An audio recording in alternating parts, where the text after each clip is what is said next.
Hi everyone, this is Isaac Gonzalez from the Facebook group View Masters.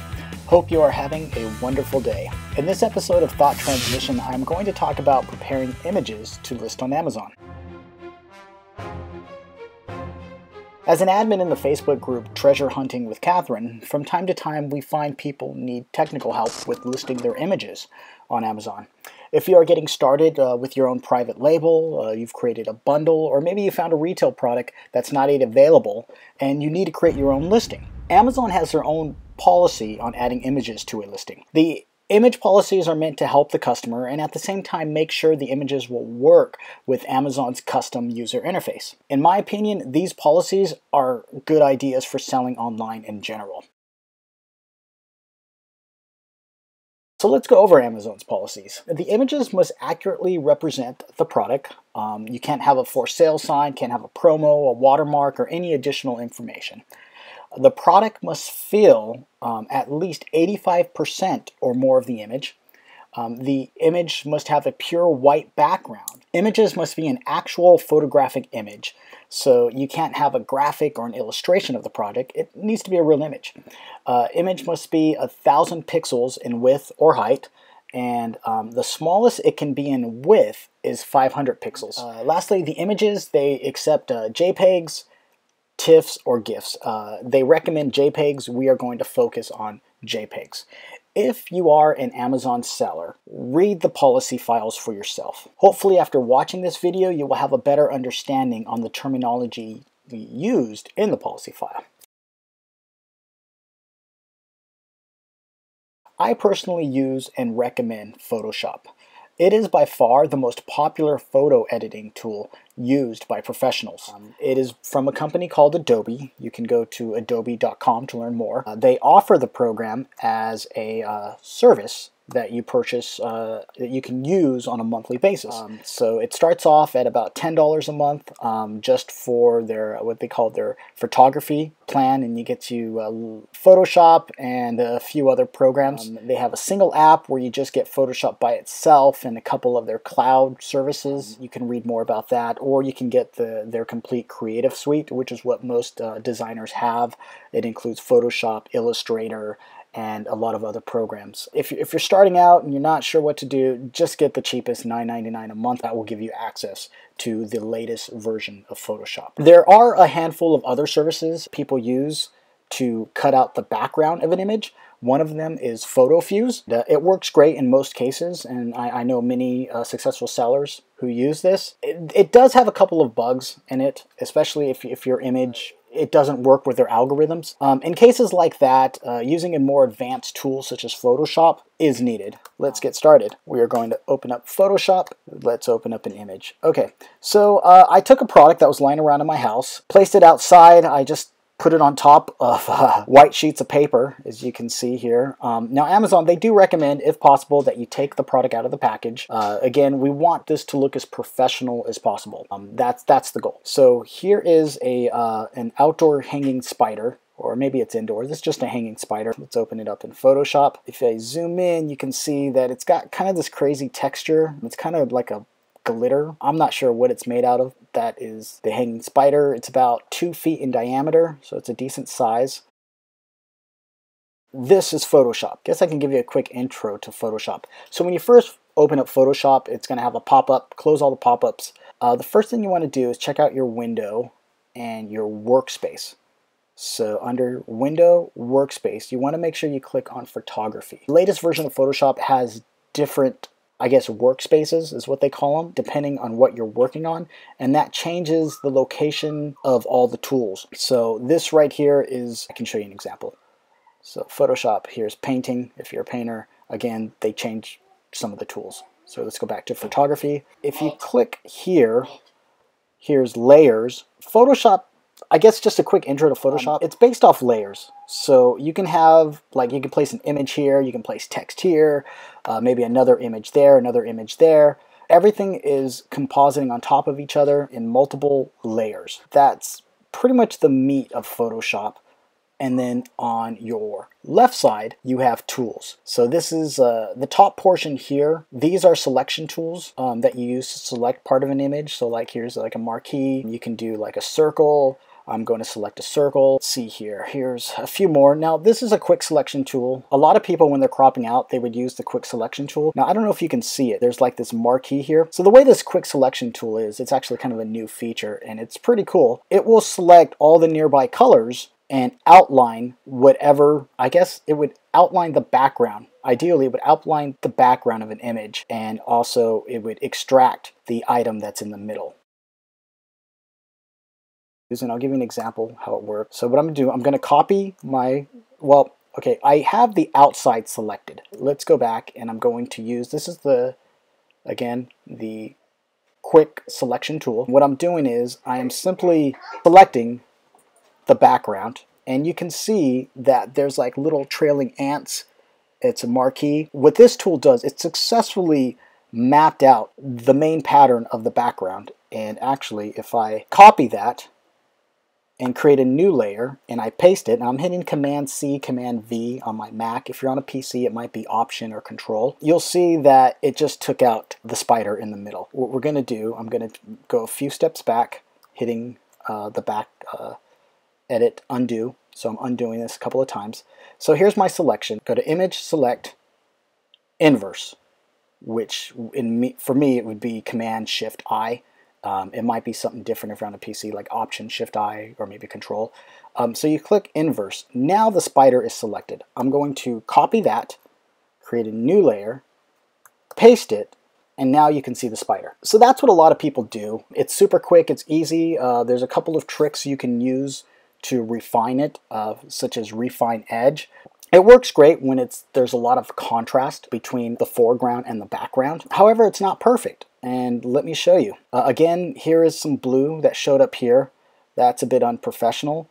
And if you scan through here, you look at, there's a little bit of blue here, and so it's not very clean. It works great as a thumbnail, but if people zoom in, they're going to notice these imperfections. That's not very professional. In my opinion, that's not what Amazon wants. If you go to Amazon.com, click on a product.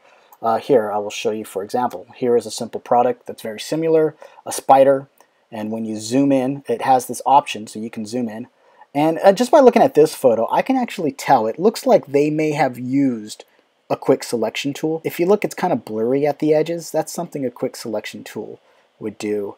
Also, the string, see how it has a little bit of a shadow? Honestly, this is probably fine for most cases. In this tutorial, I'm trying to give you the steps that I would use to make it look as professional as possible to my capabilities.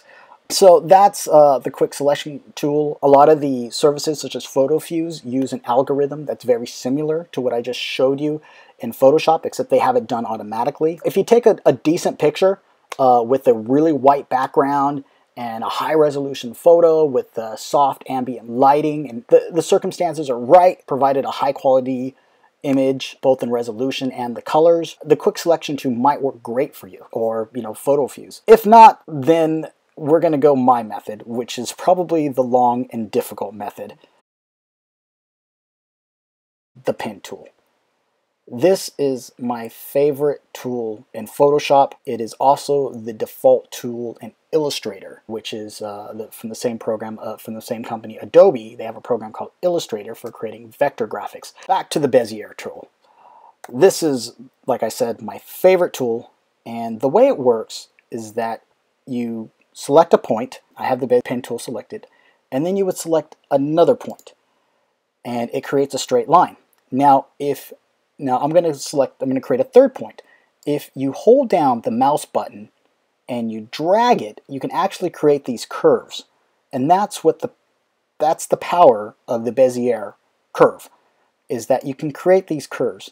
And by creating a collection of these curves, you can create very detailed illustrations or drawings, creations, patterns, shapes. It's really, really cool. It's very powerful. There is a bit of a learning curve. I can't have you master it in one screencast. You get the idea. And so you just need to open it up and practice using it. I'm going to start with one of the legs here, and I'll show you my process of using the Bezier curve. Point here, and I'm going to start just kind of going through this. Click, drag, click, drag, click, drag. That is the process. It is tedious, it is long, but it will give you, in my opinion, the best effect for cropping out just basic objects. And so one thing I want to note as you're watching me work is that I tend to go about a couple of pixels inside from the edge. And I do that because the edge of the object, actually the colors tend to blend with the background. That will show. So by going a couple of pixels inside, you're successfully cropping out any distortion that's happening. Another tip I would give you while you're watching me work is that, see these little imperfections on the edge? It's kind of like a glitter. I don't know what it is. It's kind of like glitter placed on top of it to give it the sparkle effect. I imagine it was glued on. So these edges are actually a kind of a variable in that it's going to differ from item to item, and that's just the way the product is created. You have the same thing if you're taking a picture of a candy wrapper, bag of candy, you find that the edges are bent. You know, that's going to vary from product to product. You know, for whatever reason, an edge may decide to bend or it may not bend. So knowing that, you can take some artistic license into slightly modifying the shape of those variables. So that's one little note, although I don't want you to get too crazy with it and completely like cropping or changing the image. Just there's really minor details that you can take, and you know, you do have some liberty in manually cropping out an image. And that's one advantage of doing it this way, and this is why I prefer it this way as opposed to using a quicker method. Now, you know, if it's a private label or if it's a product that you plan on, you know, sending a lot of to Amazon, it might be worth the time to do it correctly the first time. If you're only selling it's just a quick listing, you're not going to sell that much of it. You know, maybe you don't want to invest the time in it, or if you hire someone, you're just going to rely on them to do it. I am being a little bit more detailed than usual, to be honest with you. For some listings, I might go a bit quicker. Oh, by the way, I am hitting the space bar to drag the image. In case you're wondering, if you hit the space bar, the little hand pops up and you can drag the image wherever you go. And so that's what I'm doing. Also, I probably should mention that I use the zoom tool to zoom in and out. For example, you can click here. Now, if you hold Option, it might be different on a PC, but if you hold Option, you can zoom out. And if you zoom out, you can see all the selection I've made. Going back to the pen tool, now I press P. If you press P, it's automatically going to hit the pen tool. And then if you hit Z, that's automatically going to zoom in and out. So if you want to know the hotkeys, hit Z to zoom in and out to select the zoom tool, hit P to hit the pen tool. So another thing to mention when working with the pen tool, if you accidentally mess up, you can always hit the undo, or in my case, it's Control Z. I actually use Shift Control Z, which is step backwards, and so that will take me back a step.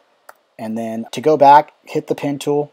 Make sure you hit the last point that you selected, and then keep going on. There's something else that I probably should mention with the pen tool. Okay, on this Bezier curve, these curves are equal on both sides.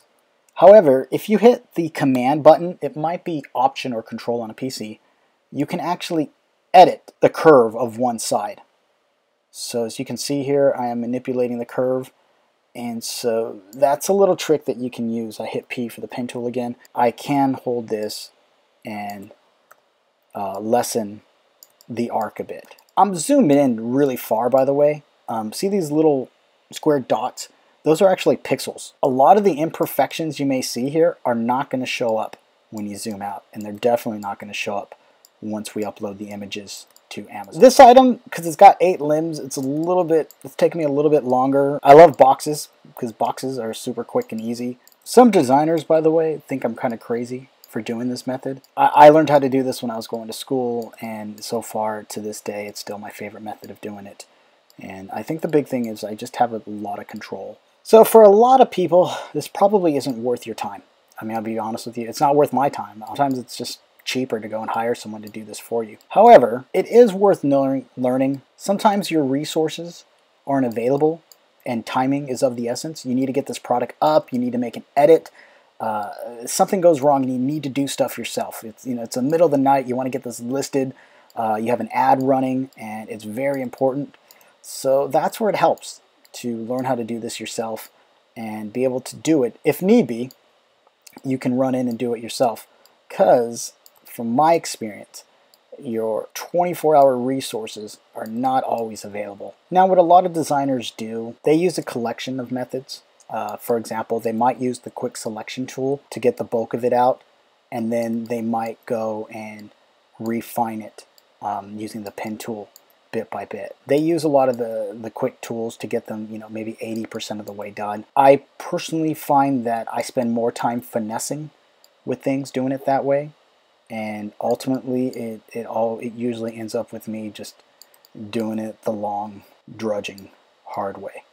So if you hit the path selection tool, which is A, that will bring up the ability where you can manipulate each point on here. It's a little tricky. If you're zoomed out, that's what I was doing there. So as you can see, I can start like fine-tuning this afterwards. And then if I hit P, I go back to my pen tool. And oh, so this is disconnected, so I have to undo. Make sure I select the last point, click on that, and then go back to it. I'm going to undo that. Okay, I'm going to zoom in. Having a hard time. Just so. So I may add that I'm showing you how I crop out basic shapes. For example, the shape of a spider, it's kind of a basic shape. Of course, a box is even more basic and easier. It gets a little tricky when you have to crop out hair. Depending on the image and what I'm working with will determine what tools I use. That I will not cover in this screencast because it's kind of a bigger topic on cropping out hair. I can show you one method of using it, but it might not work when you go to use it yourself. So at that point, it's good to learn a variety of cropping methods. The quick selection tool, there's a refine path tool, and a few other tools that people use for extracting hair.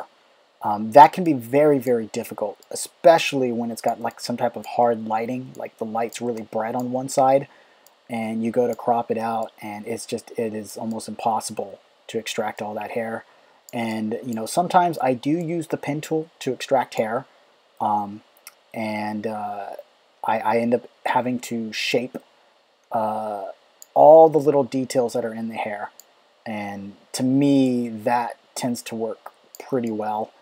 When doing that, it's very, very time consuming, and I don't like to do that, but the end result is a pretty decent image. If you have a product that is white or even off-white, it might help if you took it with a black or blue or even green background. It's easier to crop out. It's easier if you're going to use an automatic service like PhotoFuse to recognize the background. I believe PhotoFuse handles non-white backgrounds, but it's easier when you're using, I guess, with the color selection tool. With it, the goal is to create a high contrast between the object and the background. So when I took this guy out, I didn't bother removing the little hanging tag. I don't know if that should be there or not with this, if people actually use this to hang things on. I'm going to assume no. I'm going to crop it off.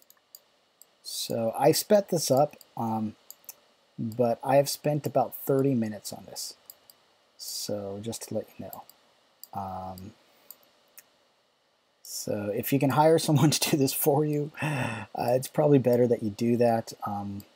But if you don't have the resources, you don't really want to spend the funds on it. If this is a product that you're going to list and you're going to sell yourself, and you can go and add more to it, take the time. I mean, a half hour isn't that much time if it's something that's going to be listed in Amazon's catalog, for the next year, the next 6 months, or who knows how long. Especially if it's a private label, especially if it's your own product, your own brand. Note, this was taken on an iPhone 6 outdoors. I live in Southern California, and so the sun, it wasn't direct sunlight. There was a little bit of shade, but it was a pretty decent day outside. So I had some great light to work with, and the iPhone 6 is more than enough for listing on Amazon. We have our image completely outlined. It took a very long time. As you can see, there was a zillion points I had to add. The next thing you want to do, under layers, click on paths. Okay, this is a path that we just created. Paths are fun. You can do stuff with paths. If you hold down the option button, It might be, actually, if you hold down the command button on Mac, it's command. It might be option or control if you're on a PC. Then click on the image. Your path turns into a selection. Awesome stuff. Go back to layers. Now what we're going to do is we are going to select our image. We are going to copy it. I'm hitting Command C. Just go to Edit, Copy right here. Create a new image. So down here, it says this little icon there. Create a new layer, I should say. You're creating a brand new layer. Select that layer. And then what you want to do is paste. So Command V.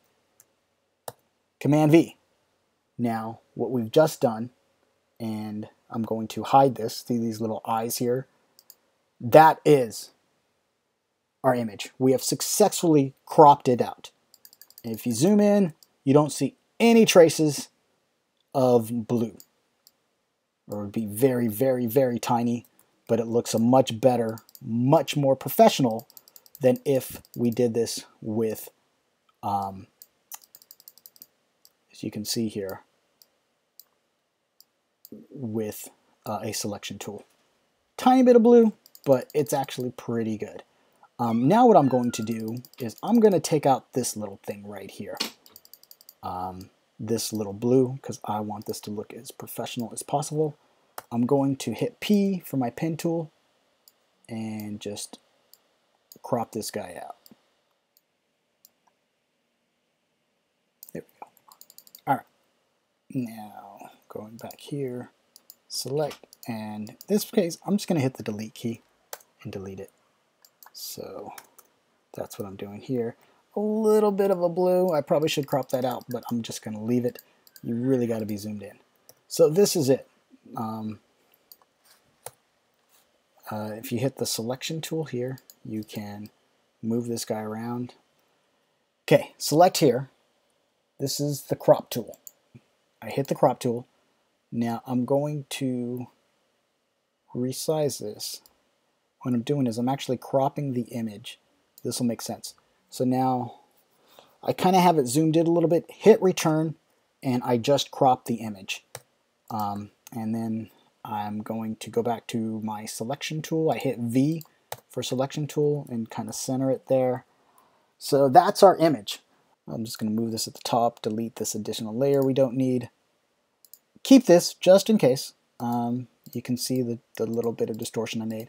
But who knows, maybe you want to make some more edits later on. So now we are going to save out our image. Awesome. So before we do that, I want to show you something. If I zoom in all the way, see these little squares here? These are pixels. So when Amazon says that this object, the width of this object must be a minimum of 500 pixels, you click the marquee tool, and as you can see here, just by clicking this, you can see what 500 pixels are. So this is actually 500 pixels. So it's safe to say that we are okay with our Amazon image as it is right now. If you had kind of a weird shape or a lower quality image, or maybe it's just the resolution was lower, and you go to the width and you find that the width is not 500 pixels, you would have to expand it. And I'll show you in a minute how we can resize it, and you can get a good idea of what we're working with here. Okay, so now we are going to save the image. This is how you do that. Most people are going to hit Command S to save it out. That's great if you want to save it, the Photoshop file itself, but if you want to export the image, what you want to do is go to Save for Web. This is awesome. It's an awesome, awesome tool. Now, what this does, if I Commit Z or hit this tool here, I can zoom out. It's the same thing as before. And this allows you to customize the exporting feature, or the save as, I should say. You want to go to maximum. Here you can see the size of the image. Now, I read someplace, I don't know if it's like clothing I think they might have different rules for different categories. I could be wrong at this, but this size here can't exceed a certain size. This is 1.6 megabyte.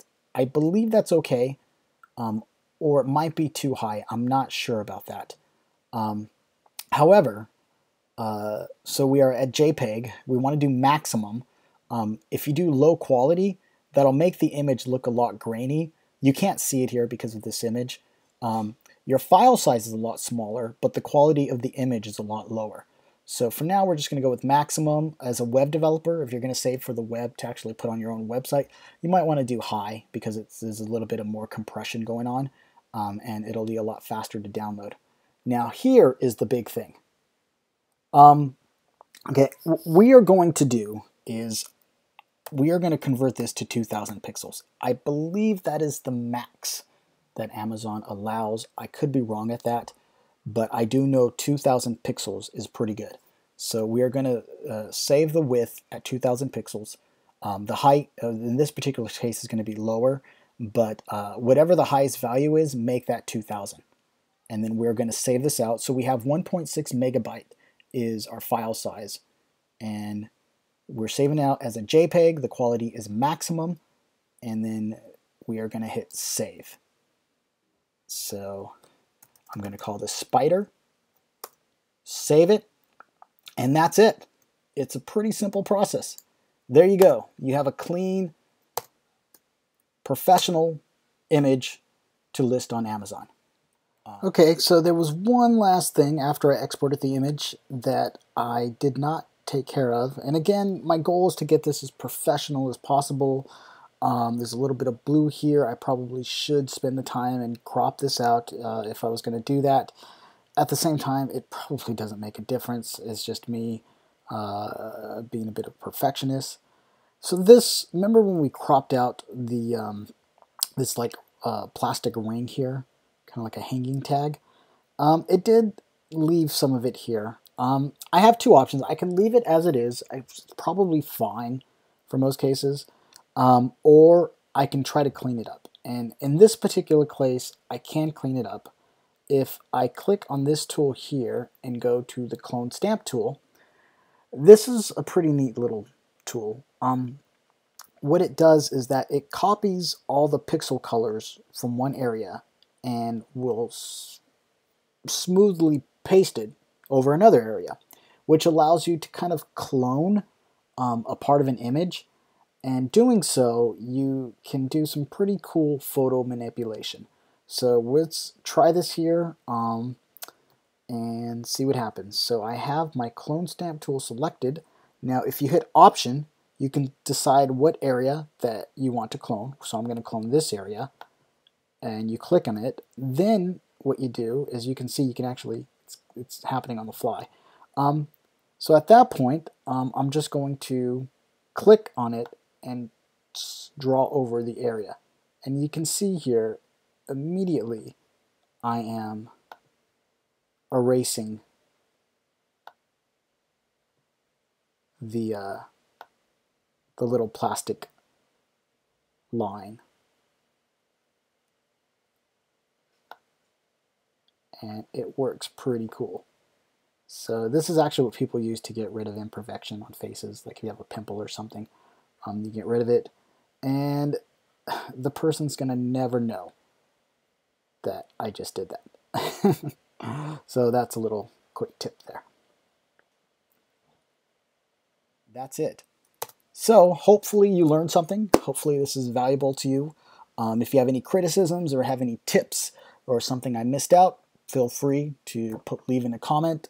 Join my Facebook group, Viewmasters, where we can have more of an open discussion about this, and we talk about a lot of other things, anything in regards to visual communication for online sellers, whether it be setting up your own website, if you need server configuration help, or graphic editing, creating a logo, and so on. So that concludes this episode of Thought Transmission. Hope you enjoy it. Hope you have a great day.